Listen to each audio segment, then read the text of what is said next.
মুহাম্মদুর রাসূলুল্লাহ সাল্লাল্লাহু আলাইহি ওয়াসাল্লামকে একজন জিজ্ঞেস করেছেন, হুজুর আপনি নবী হইলেন কবে? রাসূল বলেছেন, কুনতু নাবিয়্যান ওয়াল আদামু বাইনাল মা'i ওয়াত তিন। আমি তখনও নবী ছিলাম যখন আদম আলাইহিস সালাম পানি আর মাটিতে মিশ্রিত অবস্থায় ছিলেন। জিবরাইল আমিন এসে একদিন রাসূলকে জিজ্ঞেস করতেছেন, হুজুর আপনার বয়স কত? রাসূলুল্লাহ সাল্লাল্লাহু আলাইহি ওয়াসাল্লাম জিবরাইলকে জিজ্ঞেস করতেছে, জিবরাইল আমার বয়স পরে বলবো, আগে বলো তোমার বয়স কত? কিছু আছে কিছু, আগে বলো তোমার বয়স কত? জিবরাইল আমিন, হুজুর আমার ডেট অফ বার্থ জানা নাই। বুঝেন নাই উদাহরণ? ডেট অফ বার্থ আমার জানা নাই, তবে একটা ঘটনা যদি আপনার কাছে বলি, এটা দিয়ে হিসাব করে আপনি আমার বয়স কত এটা বের করতে পারবেন।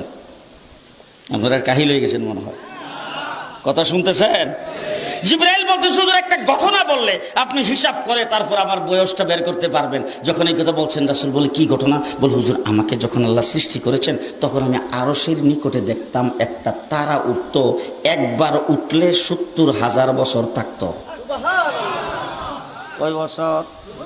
৭০,০০০ বছর।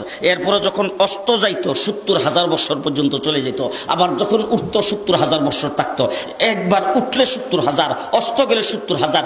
এইভাবে তারাটা উঠতে আর অস্ত যাইতে আমি ৭২,০০০ বার দেখছি। হুজুর এখন হিসাব করে আমার বয়সটা কত এটা আপনি বের করে নেন। রাসূলুল্লাহ সাল্লাল্লাহু আলাইহি